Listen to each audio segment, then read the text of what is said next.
주초였죠. 월요일이었습니다. 실비오 베를루스코니 이탈리아 전 총리가 86세를 일기로 사망을 했죠.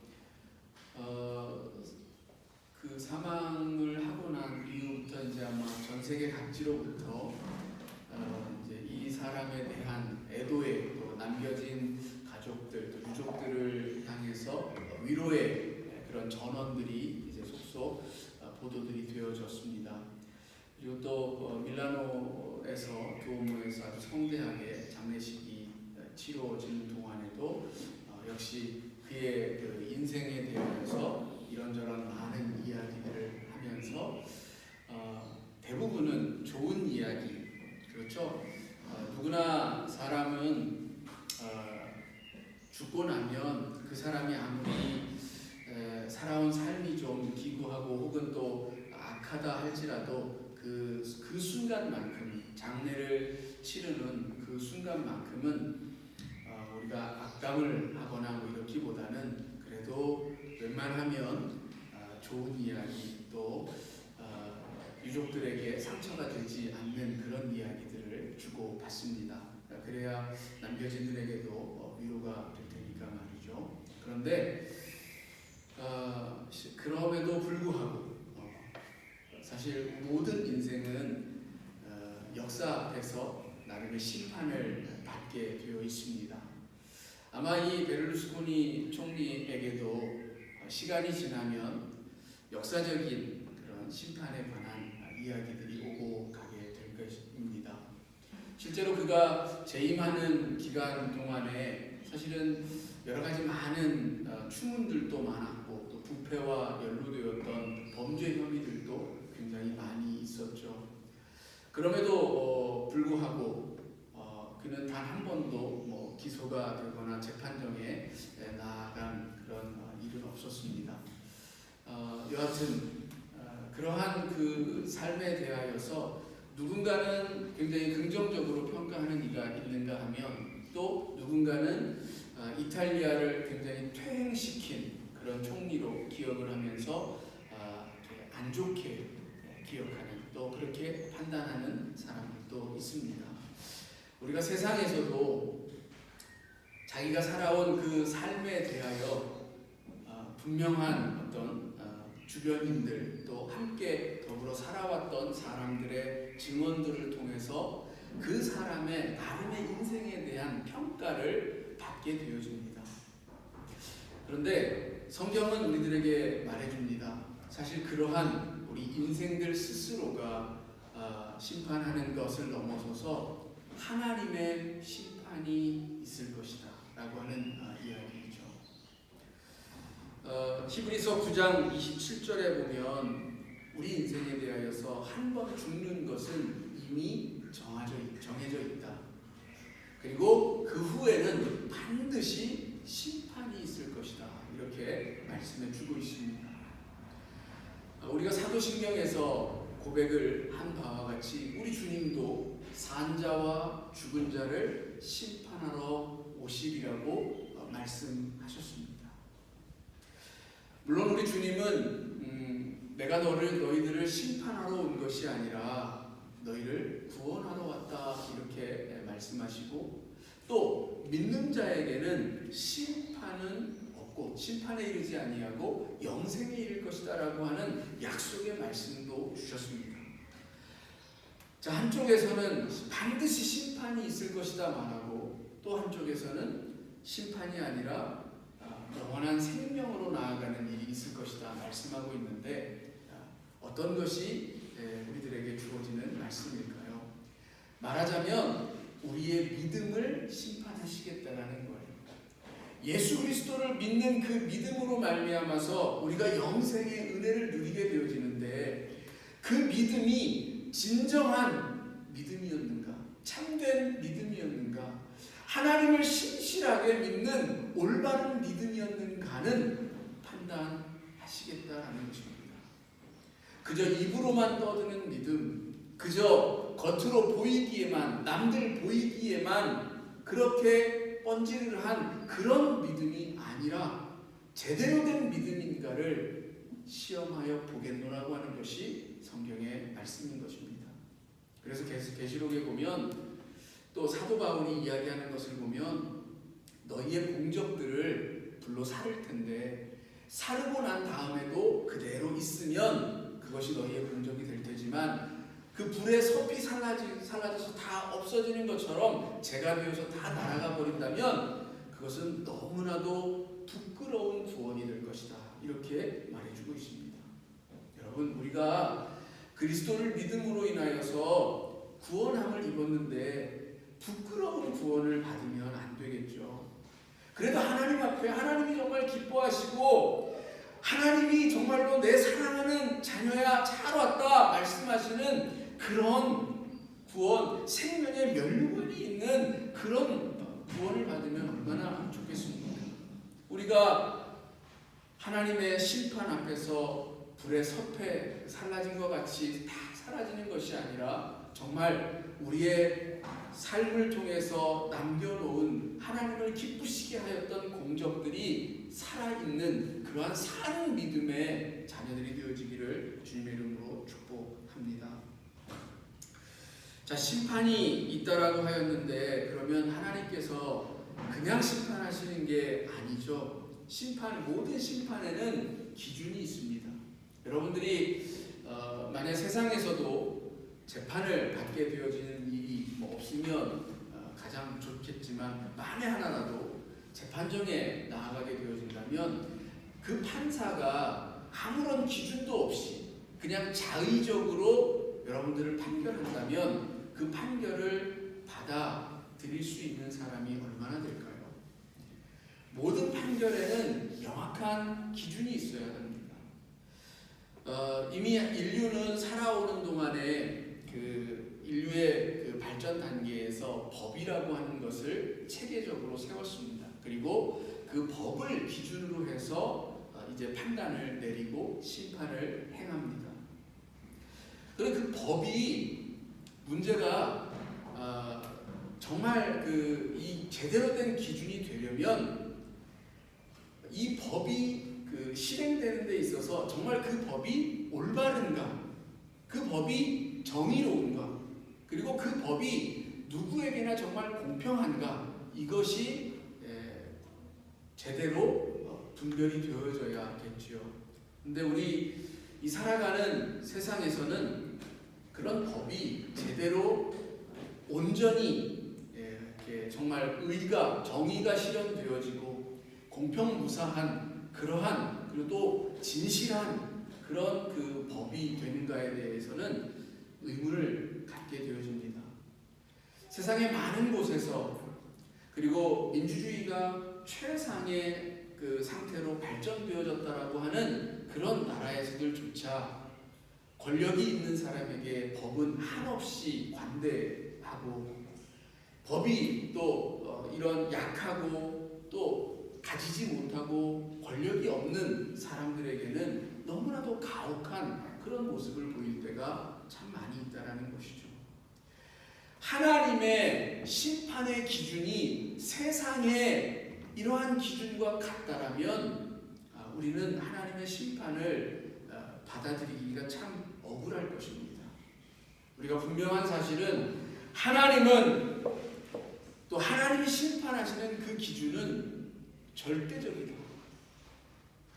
그 기준이 무엇인가 성경에서도 분명하게 언급되어져 있는데요. 시편 96편 13절과 98편 9절 말씀을 보면 시편 96편 13절 98편 9절에 보면 하나님은 무엇을 가지고 심판하시느냐? 의를 가지고 심판하신다. 진실을 가지고 심판하신다. 그리고 공평으로 심판하신다. 이렇게 말씀하십니다. 하나님은 정의, 하나님의 정의 그것을 가지고 심판하신다는 거예요. 사람에게 있어서 세상의 법은 그 정의가 각 사람마다 달라질 수 있어요. 저울이 이리 왔다 저리 왔다 할 수 있다라는 거예요. 근데 하나님의 정의는 그렇지 않다라는 거예요. 그 정의는 올바르시다라는 겁니다. 그리고 또한 공평하시다라는 거예요. 누구에게나. 사람은 그 외모를 가지고 겉모양을 가지고 판단을 할 수도 있습니다. 그러나 하나님은 절대 외모로 판단하시지 않는다라고 말씀하십니다. 우리의 중심을 보신다라고 말씀하고 계시죠. 하나님은 누구에게나 합당한 그러한 판결을 내리시는 재판장이시라는 겁니다. 또 하나님은 우리의 은밀한 것까지 다 살펴보신다라고 말씀합니다. 여기 잠언서 12장 14절과 로마서 2장 16절에 보면 하나님은 모든 은밀한 것까지를 다 보시고 심판하신다라는 거예요. 그러니까 하나님께 있어서 우리가 살아온 모든 그 삶의 것들이 하나도 남김없이 다 드러난다라는 거예요. 감출 수가 없다라는 겁니다. 우리의 가장 은밀한 부분까지도 하나님은 속속들이 보고 계시다라는 거예요. 그래서 진실이라고 하는 것은 하나님 앞에서는 전적입니다. 우리는 그 진실이 감추어지죠. 재판정에서도 때로는 위증이나 거짓을 통해서 혹은 거짓을 만들어내서 사람을 처벌하는 그러한 경우들도 왕왕 생깁니다. 진실이 바뀌어져요. 거짓이 진실을 이기고 승리하는 때가 참 많더라는 거예요. 그런데 하나님 앞에서는 그러한 모든 거짓들은 다 발가벗겨질 거라는 겁니다. 우리가 하나님 앞에 아무리 감추려 해도 감출 수가 없어요. 아담과 하와가 잘못 생각했던 것이 그것이죠. 내가 감추면 감추어질 거라고 생각했던 겁니다. 자, 하나님은 의와 진실함과 공평함을 가지고 심판을 하시는데 그러면 무엇을 심판하시는가? 사람의 무엇을 심판하시는가? 베드로전서 1장 17절에 각 사람의 행위대로 심판하시겠다 말씀하십니다. 그런데 그 행위에 대하여서 우리의 외모가 아니라 우리의 중심을 보시겠다 말씀하시는 것이 베드로전서 1장 17절이고요. 고린도후서 5장 10절에서도 그 몸의 행함을 따라서 심판하신다라고 말씀하십니다.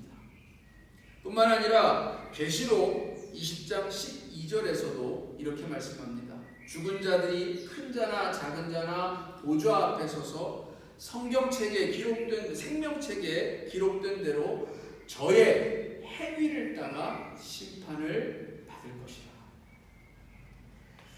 우리의 행위를 따라서, 즉 우리가 행한 모든 그 행실의 모습을 보시고 하나님께서 심판하시겠다라는 겁니다. 그러면 심판하시는 그 행실이 구체적으로 뭐냐는 거예요. 어떤 행위들을 하나님이 심판하시겠다 말씀하시는가 라는 겁니다. 이 말씀을 한번 같이 찾아봅시다. 로마서 2장 1절 2절 우리 신약성경 로마서 2장 1절과 2절 한번 찾아볼까요?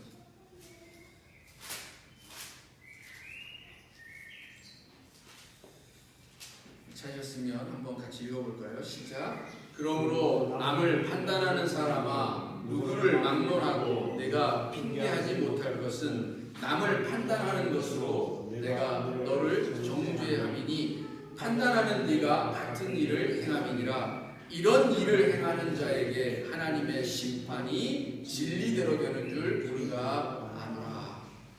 또 한 구절 볼게요. 14장 10절 우리 뒤로 쭉 넘어가서 14장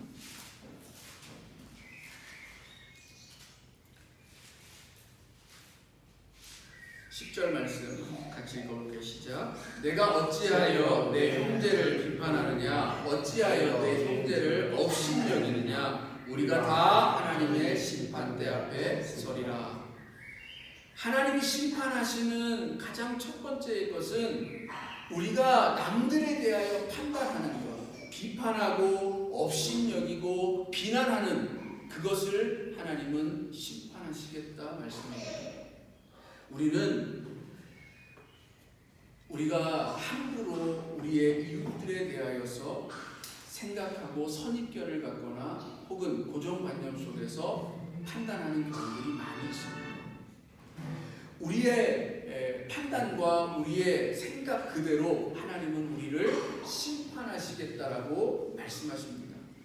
여러분, 우리의 이웃에 대하여서 함부로 판단하지 마시기 바랍니다. 그 판단이 우리에게로 돌아온다라는 것을 반드시 기억하시기 바랍니다. 우리에게는 그저 우리의 이웃들과 더불어서 나누는 사랑의 삶이 허락되어진 것이지, 함부로 비난하고 업신여겨서 그 사람의 생명의 불꽃이 꺼져가도록 하는 것이 하나님의 뜻이 아니라고 하는 것을 잊지 마시기 바랍니다. 오늘날 얼마나 많은 생명들이 타인의 그 비난 어린 눈길로 인하여서 상처받고 절망 가운데서 신음하다가 스스로 목숨을 버리는 일들이 얼마나 많이 있습니까?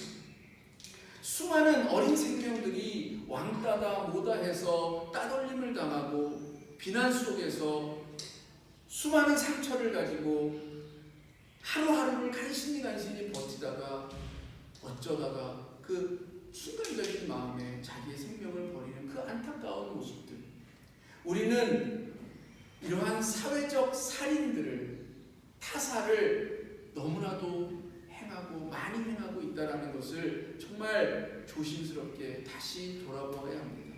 그리고 우리는 타인들에 대하여 함부로 비난하거나 업신여기는 일이 결코 없어야 할 줄로 믿습니다. 두 번째, 오늘 저희가 읽은 말라기서를 쭉 보시면 3장 5절이죠. 하나님께서 이런 자들을 심판한다라고 말씀하십니다. 물론 그 전에 1절부터 4절까지 해서 하나님은 사자를 보내셔서 구원을 허락하시겠다라고 말씀합니다. 회복을 말씀하셔요. 우리에게 정말 불로 또 물로 깨끗하게 씻음받게 하는 그러한 일이 있을 것이다. 결국 우리가 거듭나지고 하나님 앞에서 다시 회복되어져서 거룩한 제물을 드리고 하나님이 기뻐하시는 삶을 살아갈 때에는 이 심판이 아니라 구원이라고 하는 것이 우리들에게 주어질 테지만, 그러나 그럼에도 불구하고 끝까지 하나님이 기뻐하시지 않는 그런 삶, 거짓된 믿음의 삶을 살아가는 이에게는 심판이 주어지는데, 그 거짓된 믿음의 삶이 5절에 구체적으로 나타나 있는 거죠. 자, 하나씩 보시면 점치는 자에게 하나님은 심판이 임할 것이다 라고 말씀합니다. 점을 친다, 이거 하나님에게 있어서는 엄청난 도전입니다. 수많은 이들이 이 점을 치는 것을 가지고 얼마나 미혹하고 유혹합니까? 너의 인생은 이리 될 것이다 저리 될 것이다 라고 하는 것을 통하여서 우리를 얼마나 미혹하는지 모릅니다.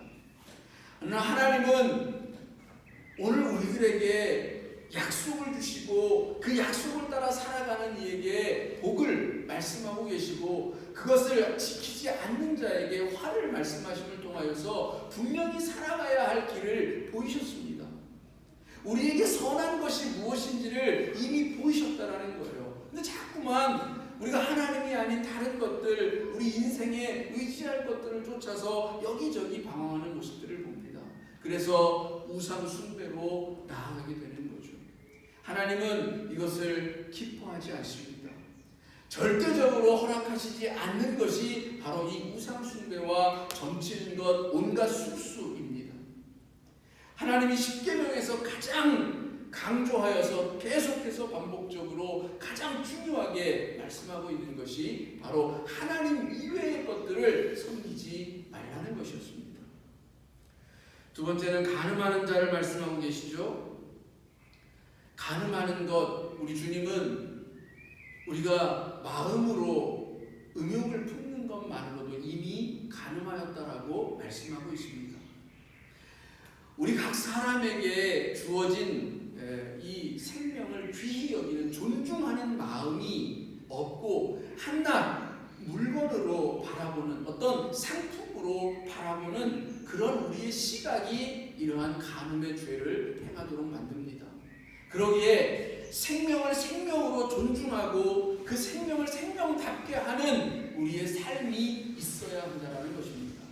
그래서 간음하는 것도 하나님이 심판하시겠다라고 말씀하시는 것입니다.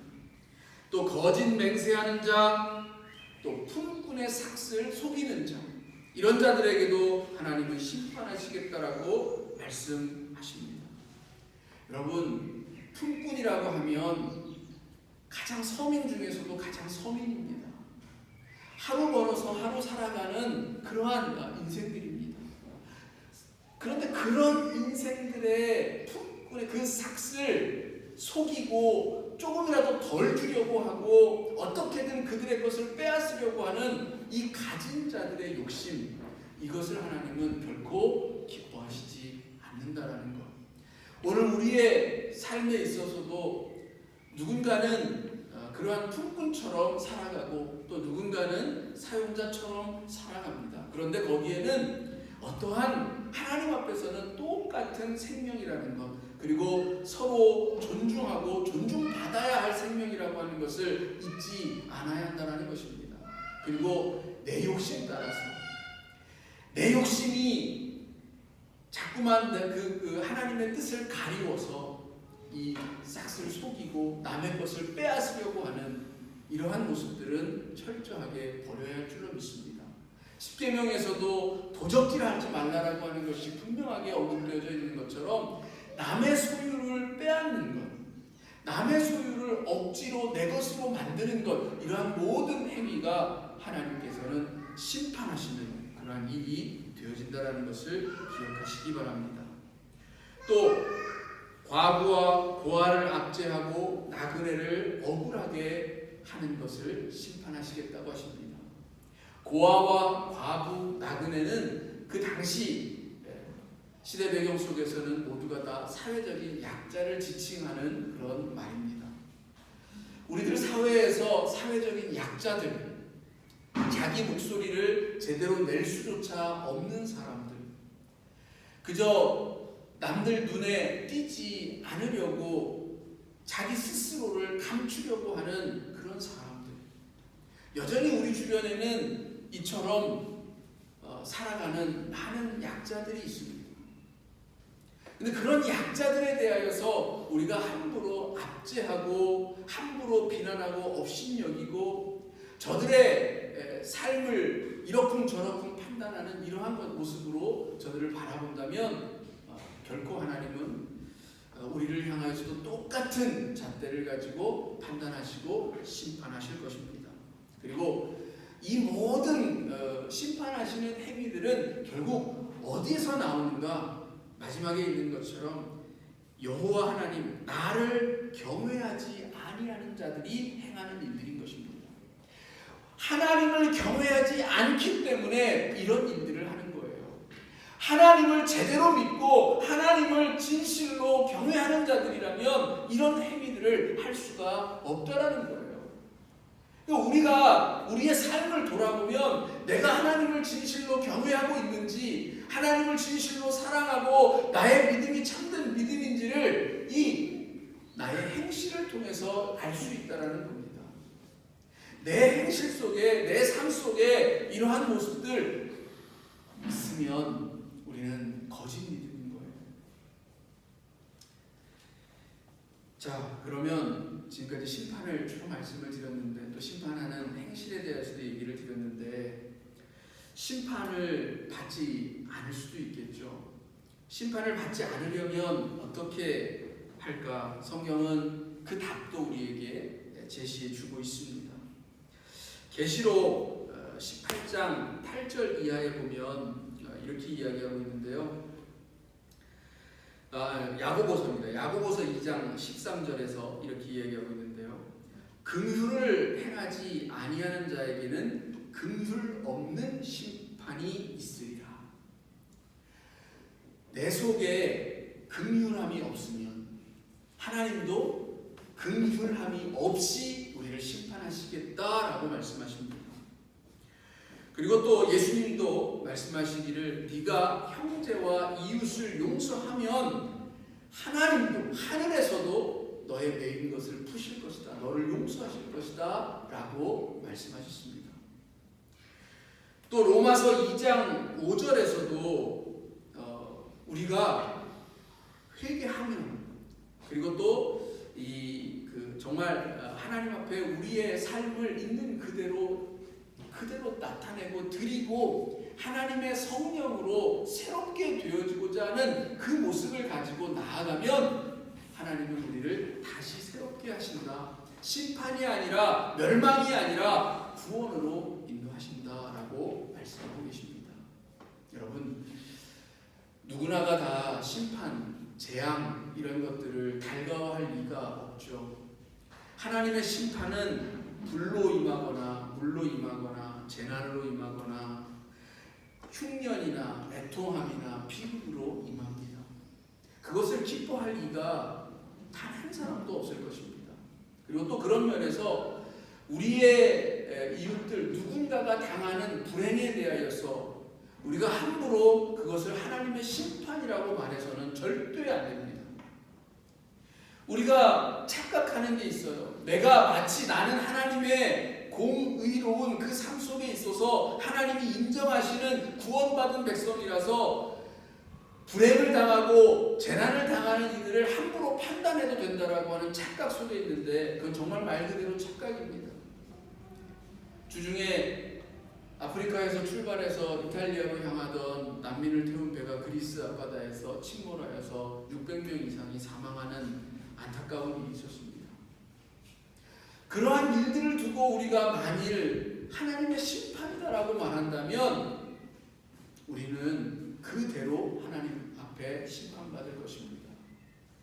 대부분의 재앙이나 우리의 이웃들이 당하는 그런 비극들은 우리의 죄악인 경우가 너무나도 많아요. 이번 이런 그 난민들의 사고 역시도 그 배의 정원을 넘어서서 난민들 장사하느라고 그 한 사람이라도 더 태워서 돈을 더 받고자 하는 그 욕심 때문에 사람을 가득 씌웠어요. 사진으로만 봐도 정말 저기에서 그 오는 동안에 숨이라도 제대로 쉴 수 있었을까 싶을 정도로 정말 가득 사람을 실었어요. 우리들이 행하는 죄악 때문에, 우리가 만들어낸 죄악 때문에 아깝고 안타까운 그 소중한 생명들을 잃어버리는 것에 대하여서 회개해야 하지, 함부로 하나님의 심판 때문에 실로암 망대가 무너졌을 때에도 사람들이 수군수군됩니다. 하나님의 심판이 저들에게 임한 것이다라고 아니라는 거예요. 우리 주님은 그렇게 말씀하지 않습니다. 저들만이 무슨 죽을 죄를 지어서 하나님 앞에 심판을 받는가? 아니라는 겁니다. 우리는 하나님의 은혜를 또 축복을 받아들이기를 원하지만, 그러나 분명한 것은 성경에서 심판도 있음을 말해주고 있다는 것을 기억하면서 내가 심판을 받지 않으려면 함부로 심판하고 판단하기보다는 하나님 앞에 늘 겸손하고 먼저 이웃들을 용서하고 그들을 용납하는 그 삶을 살아갈 수 있는 저와 여러분이 되어지기를 원합니다. 기도하시겠습니다.